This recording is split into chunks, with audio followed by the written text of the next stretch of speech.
Hi-oh. It's weird talking to yourself, but I do it.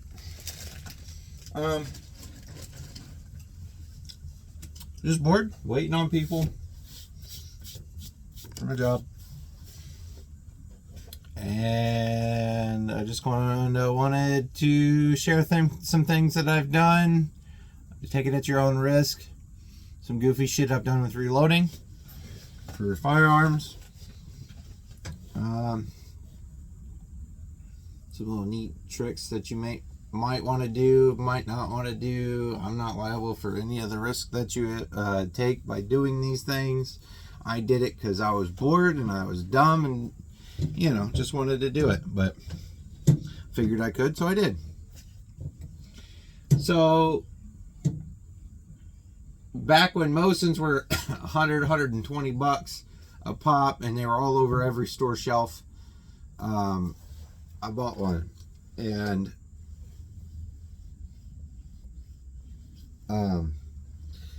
I got messing around because I was able to get some of that yellow heavy ball with the penetrant in it, with a steel core. So I was taking the bullets out of them because I wanted to keep the bullets, but I didn't give a fuck about the corrosive casing. And it's actually one of my really early videos on my channel here, or whatever you fucking call this. You can take double-aught buck. I think it's a 9 pellet stuff. They used to sell it at Walmart, box of 5 for like $6, $1 a shot. Which isn't bad, because what I was doing is I was taking a box cutter or one of them really sharp disposable razors, cutting the shell apart, pulling the buckshot out of it, taking one of those casings and putting like 3 grains or 5 grains of whatever flake pistol shotgun powder I could get my little dick beaters on. And one of the videos was when I had a chronograph, and I chronographed it at like really short distance, and it actually got, like, if I remember the video correctly, it got like 1,300 feet a second, and those pellets are like anywhere from like 80 to 95, 97 grains going at 1,300 feet a second, and that's pretty quick for a light little load. And they didn't make a lot of noise, but they definitely cracked all right. What I was doing is I would take the pin out of my, because I had reloading dies for that caliber, I'd take the pin out of my sizing die. I only size with full length. I don't mess with that neck sizing stuff. It never worked for me. So I took the pin out of the full length, threw in the 308 diameter expander ball in it, tighten her back down, run them casings in that thing with some proper lubricant, and then come back out of it and stick it back in a M die that was for my 303 Brit that I had because I was messing with loading casted bullets. I just wanted a little cat sneeze load, something that was just a little strong pellet gun type thing, you know what I'm saying? Just a goof around, basically. And ended up, if I remember right, what I ended up doing is I ended up expanding the neck out, throwing my grain of charge in there, and then I took my I'm pretty sure I took my M die and just tapped it in there, tapped the ball in there a little bit, and then I had a small saucepan, one of the real cheap Walmart saucepans, and I had some dirty beeswax that I bought off a customer of ours back when I was living with my father. He used to drill water wells, and when you service the community's hobbies kind of flow through when you start a conversation. And you couldn't get beeswax up in Indiana where I used to live. And so he's like, well, I keep bees and here's some junk beeswax. I'm like, well, how much you want for it? He's like, hey, give me $5 and I'll give you all this. I'm like, sold. So I took some of that beeswax and I dipped the about 1/8 of an inch down the neck, the whole ball and 1/8 of an inch down the neck, and beeswax a couple of times. Dip, pull, upside down. You know, you got to seat that ball just enough so that way it grabs on that taper. And it'll mushroom that ball out a little bit. It'll do some weird stuff. It's a little bit of tinkering with it to get it to figured out, you know. Dip, pull it, let it solidify upside down, kind of pat it a little bit before it gets completely hard to make sure that it's not got some big globs that won't chamber right. And then I dip it again, or I just dip it the one time depending on how thick it be. And then I shot those. I shot a couple of rabbits with those, and I hit them and nailed them, but they just went, I think, through and through, and it didn't kill anything because they're not the most accurate. I mean, you could always mess with it, but it's an alternative for that caliber, because like you could one day wake up and not get a fucking thing for 7.62 by 54R. Not shit, bro. And if you've got casings and some primers, which are pretty common as primers, obviously, and a little bit of whatever powder that's fast burning powder, I wouldn't use much at all. And I'd shoot that, and it burned. I remember specifically now I get talking about it. That load, I put like 3 grains of powder in there, and I think it was unique. That load would burn the outer coating off of that powder, but not get the wood cellulose, that's the base material of that powder, to actually burn. But it was enough of a coating, a fast enough powder that actually expelled it out the bore at a decent enough velocity. But like that, I was just messing with that because I was like, what if all this surplus ammo dries up and I've got some brass casings or something? You know, you only need 20 brass casings and a couple of primers and buck balls, and those are common because 12 gauge ain't going out of style. And what you could even, honestly, I don't mess with it myself. I never did it, but you could have used, you know, 2 or 3 grains of that shotgun powder you're pulling out of the shot shells if you were really frugal and wanted to fuck with it. Because those Mosins, I don't think, don't take liability from me. I'm not taking your responsibility to secure yourself, but you get what I'm saying. I take no responsibility for your actions. I take responsibility for what I've done. But you could, if you wanted to, you could probably use some of that shotgun powder out of them shells to power it, and there you go. Your old fucking rifle that you have that you don't really want to get rid of and you can't get ammo for because it's a Russian caliber, not an American standard. You just had to happen to have some Lapua or some PPU brass or S&B. I fucking hate S&B brass. Don't ever buy that shit. Their primer pockets are way too tight. Always smash primers on every piece of brass I ever get from them. The regular factory made ammo shoots just fine, and I would shoot it, but I would not save the brass. Unless if you want to go around with dicking with trying to expand the pockets out a bit, but I never had good luck with that. But that's like remanufacturing the brass completely, like from the factory level, and I don't know. But yeah, that way you could actually go out and hunt, you know, small game with that rifle and have somewhat use of it, you know. And you get 9 times 5, you get 40 shots for a box of $6 worth of buck balls, and that way you don't have to cast your own buck balls and get fucking, you know, $50 fucking molds and shit and all fucking furnace and all this other dumb shit. And that worked all right.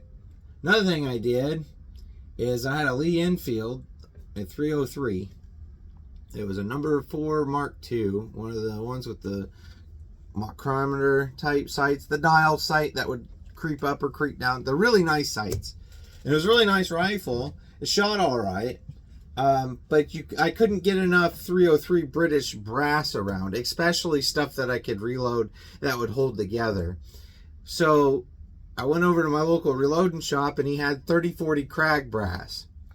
And I got looking on the forums the one day.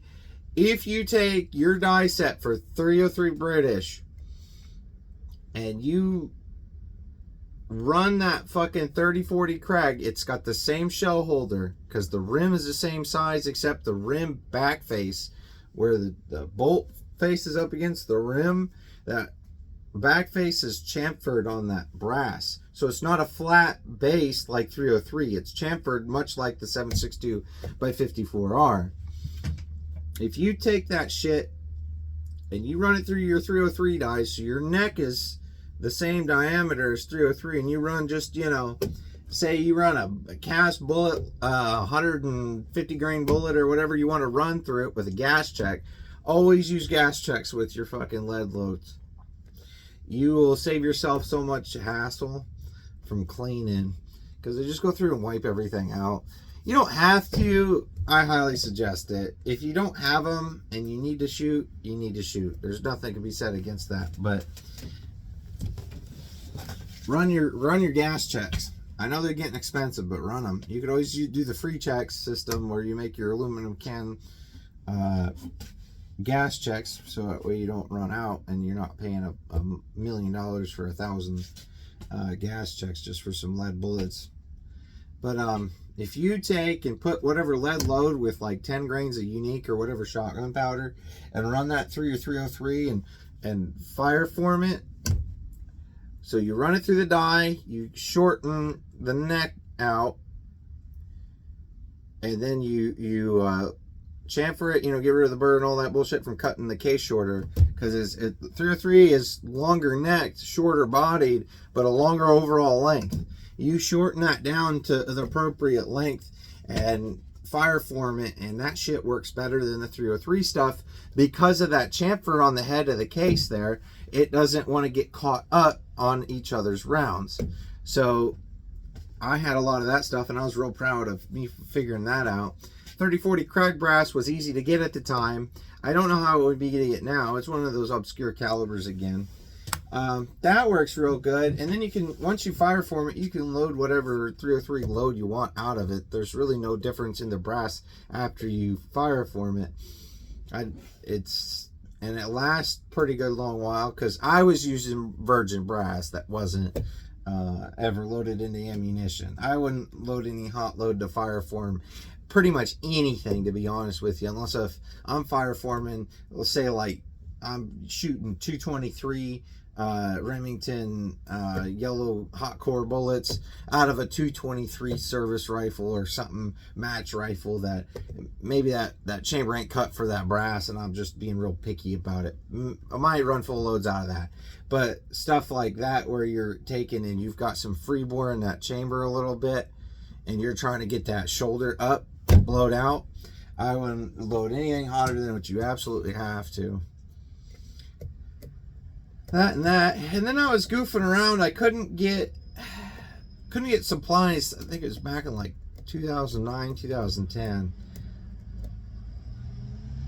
Couldn't get supplies for my 5.56 223. I had a retro AR, and I was monkeying with that a bit.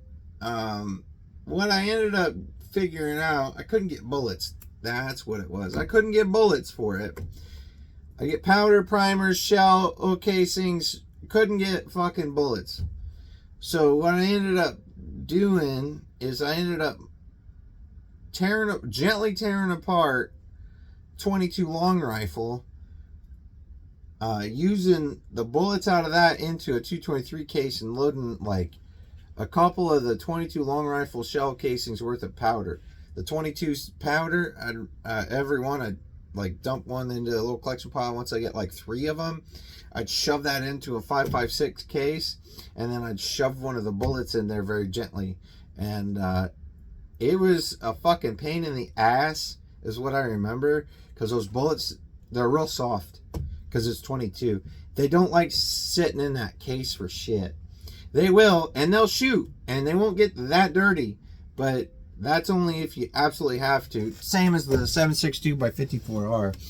So then I got messing around, and I was like, instead of having to pull bullets apart, because that's a real pain in the ass, I was like, if I still wanted to shoot cat sneeze loads, what else could I do? I'm like, I could omit the powder, run a Magnum primer. If I wanted to, I could enlarge the primer pockets on special junk pieces of brass.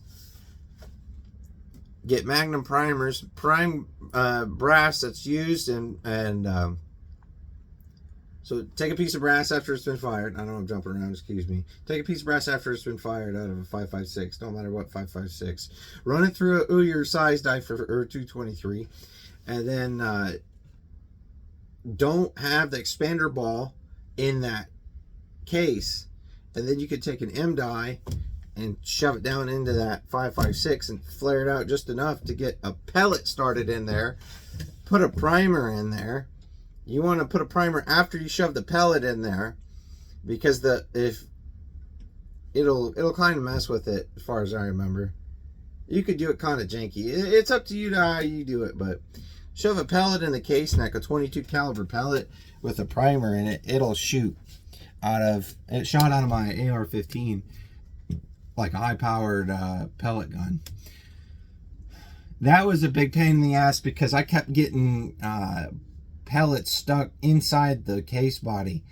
So if you did the same thing as you do with the 7.62 by 54R and wax seal it, they have a better chance of holding together.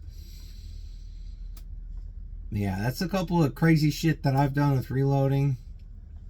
Kind of gotten out of reloading. Everything's gotten so expensive compared to when I started that it's not feasible in a way.